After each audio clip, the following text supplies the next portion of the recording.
They made fun of my uniform. They looked past the medals on my chest. Some even called me a disgrace. Nobody knew the full story until the president stood up, gave me a salute, and told them exactly who I was. Why did the president salute me? My hands trembled, clutching the phone that brought the news. A White House ceremony. For years, my family had dismissed my military career as worthless, laughing at my uniform, ignoring my medals, and labeling me the family disappointment. They had no idea about the classified mission that changed everything, and they were about to learn the truth from the most powerful man in the world. I grew up in a pristine colonial house in suburban Boston, where success was strictly measured by academic achievements and prestigious degrees. My father, Dr. William Mitchell, was the dean of economics at a renowned university, and my mother, Dr. Margaret Mitchell, had made her name as a research scientist in biochemistry. My older brother, Ethan, followed their footsteps perfectly, graduating top of his class before joining a blue-chip law firm. The Mitchell family had a reputation, and everyone played their part, everyone except me. From my earliest memories, I was expected to pursue medicine at an Ivy League university. My parents had it all mapped out: science camps every summer, tutors for perfect grades, introductions to their colleagues' children who were already on the right path. My bedroom walls weren't adorned with celebrity posters, but with human anatomy charts and periodic tables. But something else captured my imagination when I was 9, my grandfather, my dad's father. He had served as a combat medic in World War II. While my parents rarely spoke of his service, preferring to highlight his later career as a hospital administrator, I was fascinated by the few stories he shared when we were alone. I wasn't saving the world in some fancy lab, Riley, he'd tell me, his eyes distant with memories. I was saving it one soldier at a time, right there in the mud and blood. He showed me his medic badge once, explaining how he treated wounded men under fire in France. That badge meant more to me than all the academic trophies in our family's display cabinet. In high school, I was good, but not stellar academically. I maintained a solid B+ average while excelling in athletics, particularly track and swimming. My guidance counselor said I could aim for good schools, maybe not Harvard or Yale, but respectable institutions with strong pre-med programs. My parents, however, couldn't hide their disappointment at my SAT scores. Your brother had perfect scores, my mother constantly reminded me. He had his pick of schools. When college application season arrived, I dutifully applied to my parents' chosen schools. The rejection letters came one by one. I was waitlisted at 2 and accepted at 3 less prestigious universities. My parents' disappointment was palpable. "We'll make it work," my father said with a sigh that conveyed exactly how much of a failure he considered me. "State school for undergrad, then maybe you can transfer somewhere better." That spring, a military recruiter visited our high school. While my classmates ignored the Army table, I found myself drawn to it. The recruiter, a woman named Sergeant Amanda Wallace, spoke about serving with purpose, about medical roles in the military, about becoming part of something bigger than yourself. For the first time, I saw a path that called to me. At 19, after one miserable semester at the state university my parents had reluctantly accepted, I made my decision. I enlisted in the United States Army with a specialty track for combat medicine. When I told my family over dinner, the reaction was worse than I'd imagined. "The military?" My father nearly choked on his wine. "The military is for people who can't make it elsewhere." "Is that what you think of yourself, Riley?" My mother covered her face with her hands. "Where did we go wrong with you? We gave you every opportunity." But it was my brother Ethan's response that cut deepest. He laughed, actually laughed. "Playing soldier, Riley, really? You know they'll just stick you in some office filing papers, right? This isn't some movie where you'll be saving lives on the battlefield." "I'm going to be a combat medic," I said firmly, though my voice shook. "Like Grandpa. Your grandfather became something respectable after the war," my father countered. "He didn't waste his potential." That night, I sat on my childhood bed, looking at the acceptance letter from the university and my enlistment papers. By morning, my decision was firm. 2 weeks later, I was on a bus to basic training, my parents' disapproval and my brother's mockery following me like shadows. Basic training tested me in ways I'd never imagined. The physical demands were intense, but the mental challenges were even greater. For the first time in my life, I wasn't being measured against my brilliant family, but against my own potential. Drill sergeants didn't care about my SAT scores or my family's academic pedigree. They cared about my determination, my teamwork, my ability to perform under pressure. And I thrived. I finished near the top of my basic training class and moved on to advanced individual training for combat medicine. There, I found my calling. The instructors noticed my focus and dedication. One told me, "Mitchell, you've got the hands and the head for this work. More importantly, you've got the heart." When I came home for my first Christmas in uniform, I thought things might be different. I'd graduated with honors from my training programs. I had ribbons on my chest and pride in my posture. But nothing had changed. "When will you be done playing dress up?" my mother asked as I helped her prepare dinner. "The uniform looks cute," my brother said with a smirk, "but let's be honest, you're probably just handing out aspirin at some clinic." They asked no questions about my training, showed no interest in what I'd learned or accomplished. My father changed the subject every time I mentioned the Army. By the time I returned to base, I understood that my family would never see value in the path I'd chosen. I would have to find that validation elsewhere. My training as a combat medic was intense and all-consuming. We learned to start IVs while wearing chemical protective gear, to apply tourniquets in the dark, to assess patients under simulated gunfire. The instructors pushed us beyond what we thought were our limits, then pushed us further. In combat, you don't get second chances, they reminded us daily. Your training has to be perfect, because the battlefield doesn't allow for mistakes. I discovered I had natural abilities that surprised even me. My hands remained steady during high-stress scenarios. I could memorize protocols quickly and apply them under pressure. My shooting qualified as expert level, and my physical fitness scores ranked among the top in my unit. For the first time in my life, I wasn't living in anyone's shadow. I was carving my own path. Upon completing my medical training, I was assigned to the 10th Mountain Division and soon received orders for Afghanistan. Before deployment, I called my parents, hoping they might show some concern or support.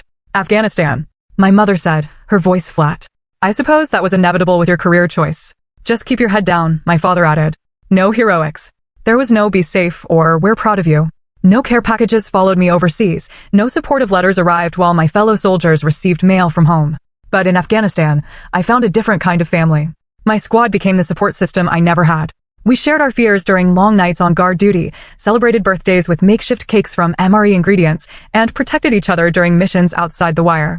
Sergeant Lisa Jackson, our squad leader, became the mentor I'd always craved, tough but fair, demanding excellence while acknowledging achievement. 3 months into my deployment, our convoy hit an improvised explosive device. The blast flipped the lead vehicle, seriously wounding 2 soldiers inside. Without hesitation, I ran to the smoking wreckage, my medical bag clenched against my chest. Enemy fire crackled around us as I dragged Staff Sergeant Ryan Cooper from the vehicle and began treatment. His femoral artery was severed, blood pulsing onto the dusty road. Stay with me, Cooper, I urged as I applied a combat tourniquet and started in 4 under fire. The medevac helicopter arrived 14 minutes later, 14 minutes, during which I kept him alive through manual pressure, fluids, and sheer determination. Captain Michael Williams witnessed my actions that day. Mitchell, you have ice in your veins, he told me afterward. Cooper would be dead if not for you. Word of the incident traveled up the chain of command. I received an Army Commendation Medal with a V device for valor. When I called home to share the news, my mother responded, "That's nice, dear. Did you hear Ethan made junior partner at his firm?" As months passed, I grew into my role. I treated everything from battle wounds to common illnesses, earning respect from infantry soldiers who typically viewed support personnel with skepticism. I was promoted to sergeant ahead of schedule based on my performance. My commanding officer noted in my evaluation that I displayed exceptional medical skills under combat conditions and leadership beyond her years. During my 18-month deployment, I saved 11 lives in direct combat situations. Each time I stabilized a wounded soldier long enough for evacuation, I felt a purpose so clear and powerful that my family's disapproval seemed increasingly irrelevant. When my brother Ethan graduated from law school during my deployment, my parents threw an elaborate party. They flew me home on leave for the occasion, seemingly more to maintain appearances than from any desire to see me. The contrast between my daily reality and their privileged bubble struck me immediately. At the party, I stood awkwardly in a corner as relatives and family friends fawned over Ethan. My dress uniform drew curious glances, but few questions. When my uncle finally asked about my service, my father quickly interrupted. "Riley's doing fine with her Army experience," he said dismissively. "But today is about Ethan's achievement. Did you know he graduated 3rd in his class?" Later that evening, my mother noticed the ribbons on my uniform. "What are those colorful things for?" she asked, as if they were costume jewelry rather than symbols of service and sacrifice. "This one is for combat medical service," I explained. "This is my commendation medal with valor device." "Fascinating," she interrupted, clearly uninterested. "Have you met Cousin Allison? She just finished her residency at Johns Hopkins. Now that's a proper medical career." I returned to my unit the next day, the emotional distance between my family and me growing wider than the physical miles. My second deployment loomed on the horizon, this time to a particularly volatile region. Intelligence reports suggested heavy enemy activity, and our pre-deployment briefings were sobering. The night before departing, I made one last attempt to connect with my family. I called home, hoping for some word of encouragement. "We're about to deploy to a pretty dangerous area," I said carefully. "I just wanted to talk before we ship out." "Try not to play hero over there," my father replied. "The real heroes are the ones who come home and do something meaningful with their lives." "I should go," I said, fighting back tears. "We have an early start tomorrow." "Email when you can," my mother said perfunctorily. "Oh, and your brother's engagement party is next month. We'll send pictures." As I hung up, I realized I was truly on my own. Whatever validation or recognition I sought would never come from the Mitchell family. That night, I wrote a letter to myself to be opened if I didn't make it back. You chose a path with purpose. Whatever happens, remember that your worth isn't measured by their understanding. 6 months into my second deployment, I was unexpectedly transferred to a special operations medical support team. My commanding officer had recommended me based on my performance in several high-pressure situations. The selection process was rigorous. Physical tests that pushed me to my limits, medical scenarios that required split-second decisions, psychological evaluations to ensure I could handle the stress of classified operations. This isn't standard combat medicine, Sergeant Mitchell, Lieutenant Colonel James Davis explained during my briefing. You'll be operating with small teams in high-risk environments with minimal support. The missions are classified, and the margin for error is 0. My training with the Special Operations team was unlike anything I'd experienced before. We practiced medical procedures while sleep-deprived, performed surgeries in simulated moving vehicles, and learned advanced techniques not taught in standard combat medicine courses. The elite operators I trained alongside were consummate professionals who valued competence over gender or background. For the first time, I felt completely judged on my abilities alone. On April 15th, our team received intelligence about American hostages being held in a remote mountain compound. 3 aid workers had been captured 2 weeks earlier, and intelligence suggested they would be moved within 48 hours, likely to be executed on camera. Our 12-person team, including myself as the only medic, was tasked with their extraction. The mission briefing was tense. Satellite imagery showed a heavily guarded compound in mountainous terrain. The plan called for a night insertion by helicopter, a precision raid on the compound, and immediate extraction with the hostages. As the team medic, I would remain with the helicopter until the assault team secured the hostages, then move in to provide immediate care if needed. These hostages have likely been mistreated, I told the team during our medical briefing. Expect dehydration, malnutrition, possibly torture. Injuries. Our priority is stabilization for transport. We launched just after midnight, 2 Black Hawk helicopters cutting through the moonless night. The team was silent, each person mentally preparing for what lay ahead. I checked my medical bags one final time, ensuring every piece of equipment was accessible by touch alone. Captain Aaron Davis, our team leader, caught my eye and nodded. No words were necessary. 20 minutes from the target, disaster struck. Warning systems blared as the lead helicopter took ground fire. The pilot, Major Samantha Reynolds, fought to maintain control as hydraulic systems failed. I braced as the helicopter spiraled downward, making a hard emergency landing in a narrow valley 3 miles from our objective. The impact threw me against the cabin wall, dazing me momentarily. When my vision cleared, I saw smoke filling the cabin and heard the groans of injured personnel. Training took over. I moved to the cockpit where Major Reynolds was slumped over the controls, blood streaming from a head wound. The co-pilot, Lieutenant James Wilson, had a compound fracture of his left arm. "We need to move," Captain Davis shouted over the noise of the second helicopter circling protectively overhead. "Hostiles are converging on our position." I stabilized Major Reynolds' neck while we extracted her from the cockpit, applied a pressure dressing to her head wound, and administered pain medication. For Lieutenant Wilson, I quickly splinted his arm and gave him injectable morphine. As gunfire erupted around us, I helped drag both pilots to defensive positions behind nearby rocks. "Second helo can't land," Davis reported. "Too much enemy fire. We're on our own until they can clear an LZ." Within minutes, we were surrounded. Our team of 12, 2 seriously injured, faced an estimated 30 hostile fighters. I divided my attention between returning fire and monitoring the injured pilots. When Specialist Thomas Rivera took a bullet to his thigh, I crawled through the firefight to reach him. "Pressure here," I instructed, guiding his hands to the wound while I prepared a tourniquet. Enemy rounds kicked up dirt inches from us as I worked. For 4 hours, we held our position, ammunition running dangerously low. I moved between the wounded, changing dressings, administering fluids, and maintaining airways. When Master Sergeant Derek Phillips was hit in the chest, the bullet narrowly missing his heart, I performed an emergency needle decompression for his collapsed lung, using a pen light clenched between my teeth to see. "Mitchell," Captain Davis called out. "We need coordinates for an airstrike. You're the only one with a line of sight to the enemy's main position." I crawled to the edge of our defensive perimeter, exposing myself to enemy fire to get the necessary visual. A bullet grazed my helmet as I called in precise coordinates over the radio. Minutes later, the thunder of fighter jets preceded an explosion that silenced half the enemy positions. As night gave way to dawn, our situation deteriorated further. Major Reynolds' condition was worsening, and we had 3 more wounded team members. When enemy fighters flanked our position, a grenade exploded near me, sending shrapnel into my left leg. The pain was immediate and intense, but there was no time to address it. Sergeant Kyle Bennett was critically wounded in the same blast. Despite my injury, I dragged him 20 yards to better cover, applied a chest seal to his sucking wound, and started in 4 while using my body to shield him from incoming fire. Stay with me, Bennett, I urged, watching his oxygen saturation drop on my portable monitor. Your kids need you to fight. By noon, enemy reinforcements had arrived. Captain Davis made the difficult decision to split our team. Mitchell, you take the 4 most wounded and head east toward that ridgeline. The rest of us will create a diversion. Second Hello will extract you there. I organized the evacuation, creating improvised stretchers for Major Reynolds and Sergeant Bennett. My leg throbbed with every step as I led our small group through rugged terrain, constantly checking the wounded. We traveled through the night, evading enemy patrols, my medical supplies dwindling with each treatment. 48 hours after the crash, we reached the extraction point. The relief I felt seeing the helicopter approach was indescribable. As we lifted off, I finally allowed myself to examine my own wound. The shrapnel had torn through muscle, but missed major blood vessels, painful but not life-threatening. Back at base, I learned the remainder of our team had been extracted hours after us. The mission had been aborted, the hostages still in enemy hands. What I didn't know then was that the intelligence we gathered during those harrowing hours, specifically information I'd radioed about enemy positions and numbers, would prove crucial in a subsequent rescue operation that freed not only our original targets, but 24 additional hostages. Due to the classified nature of the operation, my actions received no public recognition.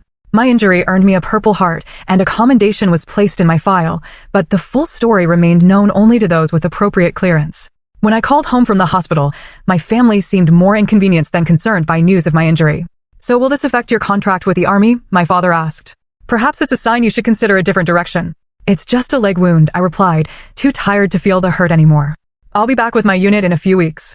The physical wound healed, leaving a jagged scar down my left thigh. The emotional scars, the nightmares, the hypervigilance, the guilt over Sergeant Bennett, who didn't survive despite my efforts, were slower to fade. Yet through it all, I knew with absolute certainty that I had found my purpose. In those desperate hours, I had saved 15 lives through direct medical intervention. What I couldn't know was how many more would be saved because of what we'd accomplished. After 3 months of physical rehabilitation for my leg injury, I was granted 30 days of medical leave. The doctors had done their part, repairing the muscle damage and ensuring I regained full mobility. What they couldn't repair were the invisible wounds, the way I startled at sudden noises, the nightmares that left me gasping for breath, the moments when my mind transported me back to that valley of death. The mission remained classified. I could tell no one about those 48 hours, not even the therapist who tried to help me process the trauma. I can't discuss the details, I repeated in session after session. I just need to learn to live with what happened. I approached my family visit with a mixture of hope and dread.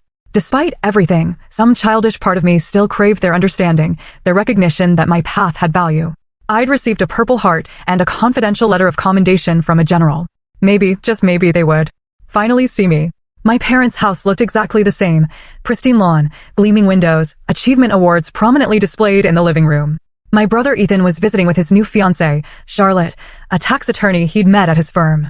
My mother had organized a dinner to celebrate their engagement, apparently forgetting I was arriving the same day. "Oh, Riley," she said when I appeared at the door, my uniform pressed perfectly, my Purple Heart prominent among my ribbons. "We weren't expecting you until tomorrow. We're having a little celebration for Ethan and Charlotte. You told me to come today," I reminded her, already feeling like an intruder. "But it's fine. I'm happy to meet Charlotte." The dinner was excruciating. My parents and brother dominated the conversation with stories about Ethan's successes, the prestigious cases he was handling, and their elaborate wedding plans. Charlotte occasionally tried to include me, asking polite questions about my service, but my father intercepted each attempt. "Riley's just doing a stint in the military," he explained dismissively. "Nothing as interesting as your corporate law work." When Charlotte noticed my Purple Heart and asked about it, my mother actually rolled her eyes. "She got a minor injury during some training exercise," she said. "The military gives out medals for everything these days." "It wasn't a training exercise," I corrected, my voice tight. "And the Purple Heart is specifically for wounds received in combat against enemy forces." "Combat?" My brother scoffed. "Come on, Riley, you're a glorified nurse. You probably tripped over a tent stake or something." Something inside me snapped. Years of dismissal, of having my service devalued, of being treated as less than, it all boiled to the surface. "I was wounded by enemy fire while treating injured soldiers," I said quietly, dangerously. "I spent 48 hours evading enemy combatants while keeping 4 critically wounded teammates alive. One of them died in my arms despite everything I did." The table fell silent. My father cleared his throat uncomfortably. "Well, if you had gone to medical school like we wanted," he said finally, "you could be saving lives in a proper hospital instead of playing war hero." "Playing?" The word hung in the air. "You think I'm playing?" "What your father means," my mother interjected, "is that there are more respectable ways to practice medicine. Your cousin Allison is a wonderful doctor." "Yes, I know," I finished. You've mentioned her accomplishments approximately 47 times since I joined the army. Ethan smirked. Someone sensitive. Look, we all know you enlisted because you couldn't hack it academically. There's no shame in admitting that. I stood up slowly, my hands flat on the table to hide their trembling. In the past 5 years, I've saved more lives than I can count. I've performed emergency procedures under enemy fire that most hospital doctors will never attempt in their careers. I've earned the respect of some of the most elite soldiers in our military. And not once, have any of you asked me about what I actually do. My mother had the grace to look uncomfortable. We just worry that you're wasting your potential. Do you even tell your friends what I do? I asked suddenly. Do you mention to your university colleagues that your daughter serves in the army? Or am I such a disappointment that you pretend I don't exist? The flicker in my father's eyes told me everything. The military is a perfectly respectable temporary career, he said stiffly. We just always expected more from you. Expected more? I laughed bitterly. I've been shot at, blown up, and operated on dying men with nothing but basic supplies in my training. I've held soldiers' hands as they took their last breaths. I've written letters to parents explaining how brave their children were in their final moments. What exactly were you expecting from me that would be more than that? A real career, my father snapped. A respectable position in society, not playing soldier in the desert. You've always been the family disappointment, Riley. The military was just your way of running from that fact. The words hit like physical blows. Family disappointment. Even though I'd heard the sentiment before, having it stated so explicitly tore something open inside me. I walked out without another word, ignoring my mother's half-hearted call to come back. In my rental car, parked in their perfect driveway beside their luxury vehicles, I finally allowed myself to break down. The tears came in racking sobs that shook my entire body. All the stress, trauma, and rejection poured out at once. My phone rang, not my family, but Staff Sergeant Monica Torres, my closest friend from my unit. Hey, Mitchell, just checking in on your leave. How's the leg? How's the family reunion going? I couldn't speak, could only manage choked sobs. I'm on my way, she said immediately. Text me the address. Don't move. 2 hours later, Torres arrived at the hotel where I'd checked in after fleeing my parents' house. She sat with me through the night as I finally talked about everything. The mission, the losses, the family who could never understand. Your worth isn't determined by people who don't understand what you do, she told me fiercely. It's determined by the lives you've saved, the soldiers who trust you with their lives, the missions you've made possible. When my leave ended, I returned to base with a request for reassignment. I needed distance, not just from the trauma of that mission, but from the deeper wound of family rejection. As I boarded the plane back to base, I felt lower than I had even in those desperate hours behind enemy lines. At least then, I had known my purpose. My reassignment came through quicker than expected. Walter Reed National Military Medical Center needed experienced combat medics to support their Wounded Warrior program. The position would allow me to use my field experience to help injured soldiers through their recovery process. It also meant I would be stationed within driving distance of Washington, D.C., far enough from Boston to avoid casual family visits, but close enough if a real emergency arose. At Walter Reed, I found renewed purpose. The wounded warriors I worked with understood what I'd been through in ways my family never could. Many had served in similar operations, faced similar dangers. We spoke the same language, recognized the same nightmares. Captain James Rodriguez, who had lost both legs to an IED, became one of my regular patients. During his physical therapy sessions, we developed a rapport built on mutual respect. You have a gift, Sergeant Mitchell, he told me one day after a particularly difficult session. You understand both the physical and psychological aspects of combat injury. That's rare. I threw myself into my work, developing new protocols for pain management during physical therapy and creating support groups for soldiers dealing with combat trauma. My commanding officer, Colonel Patricia Wright, took notice. Your innovations are making a difference, she told me during my performance review. The recovery rates for patients in your program are 15% higher than standard protocols. Meanwhile, unknown to me, my former teammates from the Special Operations Unit had been sharing stories of my actions during our ill-fated mission. Captain Davis, now promoted to Major, had submitted a detailed account of my performance during those 48 hours to higher command. The intelligence gathered during our operation had indeed led to the successful rescue of the original hostages, plus additional captives, and disrupted a terrorist network planning attacks on American soil. 6 months after my transfer to Walter Reed, I received a cryptic call from the Pentagon. Sergeant Mitchell, said a formal voice I didn't recognize, please report to the office of the Secretary of the Army at 0900 tomorrow. Dress uniform required. My stomach nodded. Such summons rarely meant good news. Had something in my confidential records been questioned? Was there an investigation into the failed mission? I spent a sleepless night reviewing every decision I'd made during those critical hours. When I arrived at the Pentagon, I was ushered into a private office where a brigadier general waited alongside a civilian in a dark suit. Sergeant Mitchell, the general began. I'm General Robert Harris. This is Mr. Andrew Collins from the White House Military Office. My confusion must have shown on my face. Sergeant, Mr. Collins said, the actions you took during Operation Silent Retrieval have been reviewed at the highest levels. Due to the classified nature of the operation, proper recognition was delayed. That oversight is being corrected. General Harris slid a folder across the desk.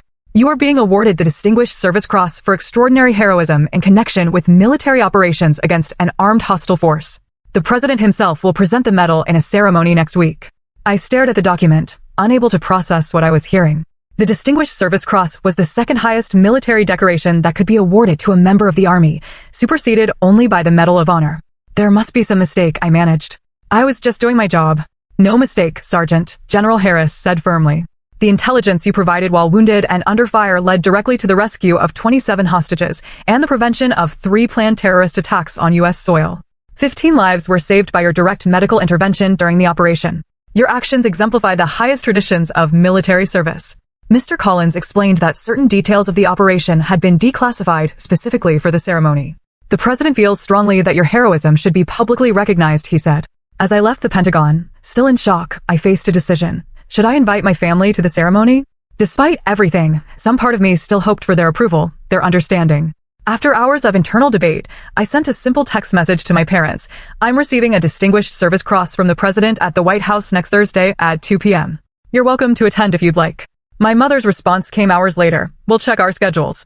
Your father has a faculty meeting that might conflict. I laughed bitterly at the response.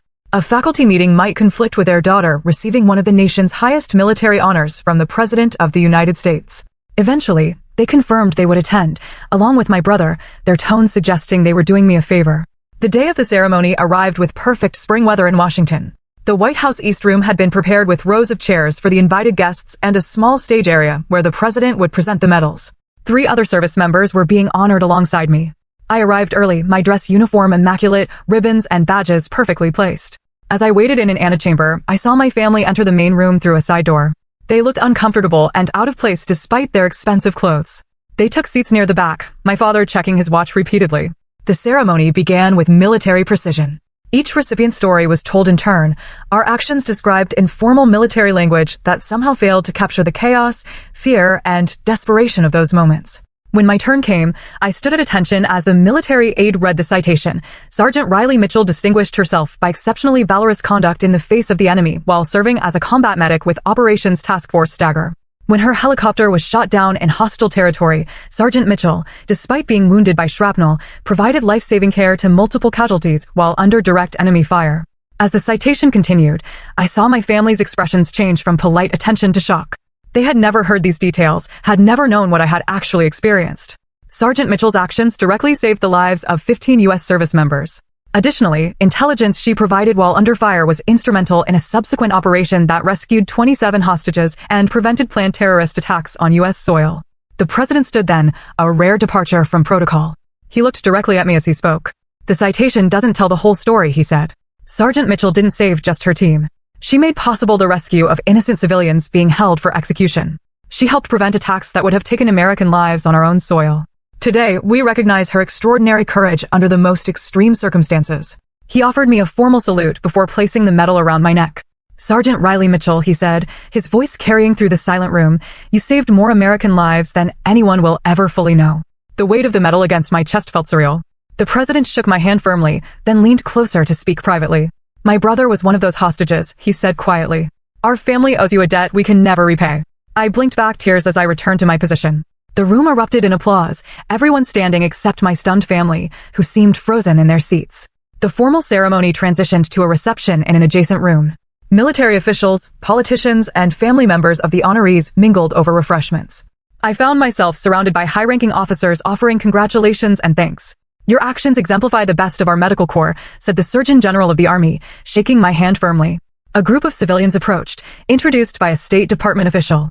Sergeant Mitchell, these are some of the aid workers you helped rescue, she explained quietly. A woman with kind eyes embraced me tightly. They told us what you did, she whispered. How you provided the intelligence that made our rescue possible. I have a 5-year-old daughter who still has her mother because of you. Camera flashes popped around us as media documented the moment. The public affairs officer had warned me the ceremony would receive press coverage, though certain operational details would remain redacted from public accounts. Through the crowd, I spotted my family standing awkwardly near the wall, looking unsure of themselves. For the first time in my memory, my father's usual confident posture was diminished, my mother's social smile replaced by an expression of confusion. My brother Ethan stared at me as if seeing me for the first time. They approached hesitantly, clearly intimidated by the military and government officials surrounding me. Riley, my father began, his voice lacking its usual authoritative tone. That was quite a ceremony. Thank you for coming, I replied formally, maintaining the emotional distance that now felt necessary for self-preservation. We had no idea, my mother said, her voice small. About any of this? You never asked, I responded simply. My brother cleared his throat. Those things they said you did, that was real? All of it. Before I could answer, Major Davis, my former team leader, appeared at my side. Mitchell was the best combat medic I've ever worked with, he said, not bothering to introduce himself. When we were surrounded and taking fire from 3 directions, she crawled across open ground to treat a wounded soldier, shrapnel in her own leg, and she still dragged him 20 yards to cover. My family stared, speechless. I should check on Captain Rodriguez, I said, seeking escape from their uncomfortable scrutiny. He's one of my patients from Walter Reed.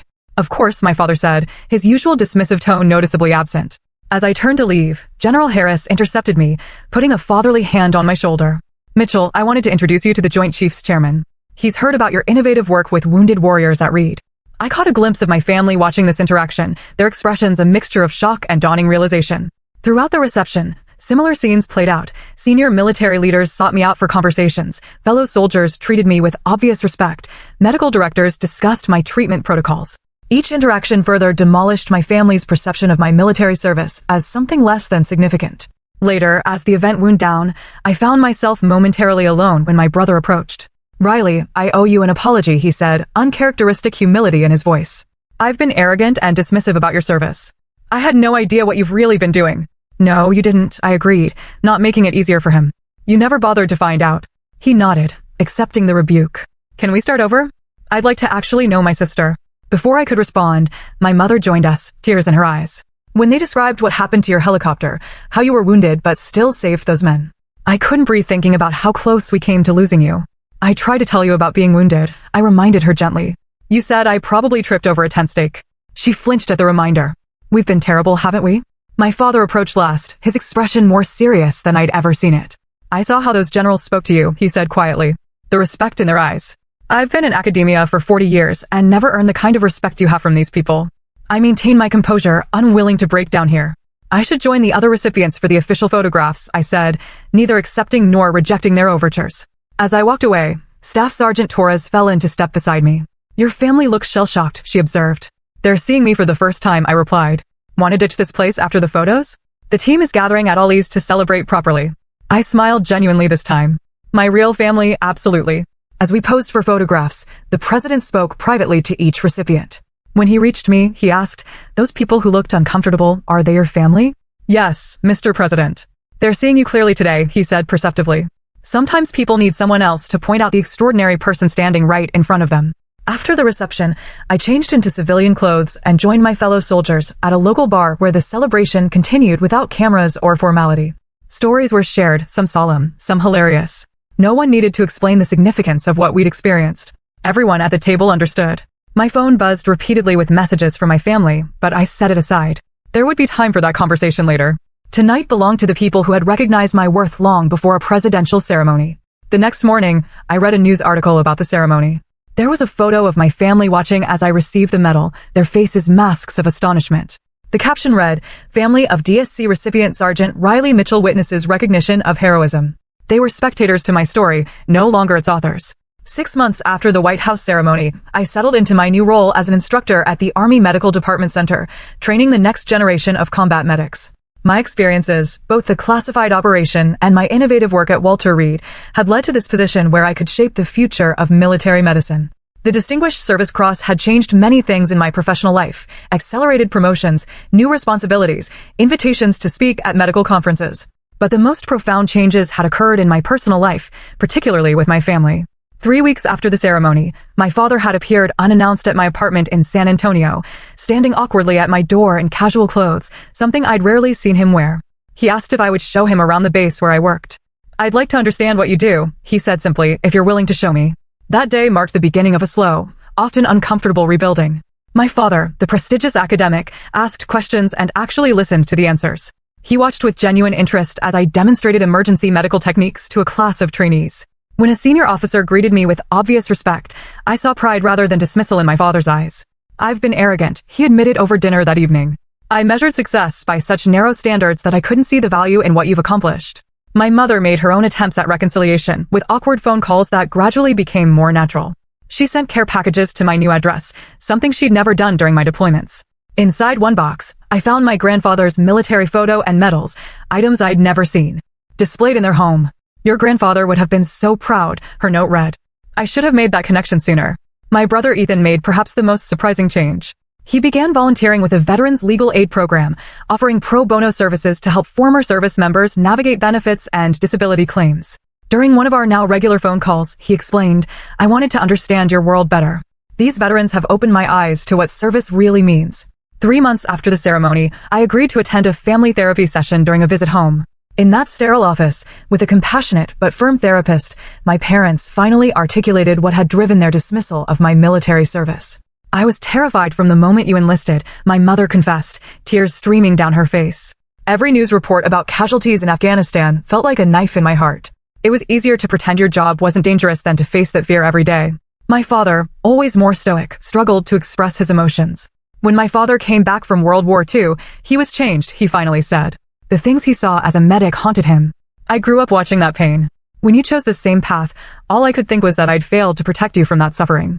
"You couldn't have protected me," I said gently. "But you could have supported me." The therapist helped us navigate years of miscommunication and hurt, establishing healthier patterns for moving forward. We would never have the easy closeness some families enjoyed, but we were learning to respect our differences and find common ground. During a Thanksgiving visit home, my first holiday there in years, I discovered something that shifted my understanding of my father. While helping him search for a book in his study, I found a worn magazine in his desk drawer. It was a military recruitment brochure from the 1970s, with notes in my father's handwriting. "Did you consider enlisting?" I asked, showing him the brochure. His expression softened with memory. "I was all set to join the medical corps after college. Had my physical, signed the paperwork." "What happened?" "Your grandfather talked me out of it," he said. He'd seen enough Mitchell men come home damaged by war. He wanted different for me. He looked at me with new understanding. "I think I was hard on you partly because you had the courage to follow a path I abandoned." That Thanksgiving dinner was different from any other in my memory. My family had invited both my military friends and their academic colleagues. The table represented two worlds that had once seemed incompatible to me. My mother had displayed my medals in the living room alongside Ethan's law degree and my father's academic awards. When a family friend asked about the Distinguished Service Cross, it was my father who explained its significance with unmistakable pride. "Only 16 have been awarded during the global war on terror," he said. "Riley's actions saved dozens of American lives." After dinner, my mother showed me something she'd done in private. She had created a shadow box containing the news articles about the ceremony, photographs of me in uniform, and a map marking the locations of my deployments. "I should have celebrated your service all along," she said quietly. "I'm trying to make up for lost time." These gestures of recognition felt validating, but I had come to understand something more profound during our months of reconciliation. My worth had never actually depended on their validation. The president's words hadn't made me valuable. They had merely illuminated the value that was already there. One evening at the training center, a young recruit approached me after class. "Sergeant Mitchell, I joined because of the news stories about you," she said earnestly. "I wanted to make that kind of difference." "The medals don't make the medic," I told her. "It's the willingness to run toward the wounded when everyone else is running away. It's doing your job even when no one is watching or understanding its importance." Looking at her determined face, I saw something of myself from years earlier, seeking purpose, wanting to make a difference. The difference was that she had begun her journey with public recognition I had craved for years. Would that recognition have changed anything fundamental about my service or my character? "Find your purpose," I continued. "The recognition may come or it may not. But the lives you save and the difference you make, that's what matters. That's what you'll carry with you." As I spoke those words, I realized I was finally free from needing my family's approval. The president's words had changed how my family saw me, but the truth was I'd already saved myself long before he said I saved others. Today, my family relationships continue to heal, boundaries firmly in place, but with genuine effort on all sides. My father recently attended a military medicine conference where I presented, sitting in the front row and asking thoughtful questions. My mother calls regularly, listening more than talking. My brother and I have discovered common ground in our different types of service. Have you ever had your worth questioned by those who should have valued you most? Have you found validation from unexpected sources that changed how others saw you?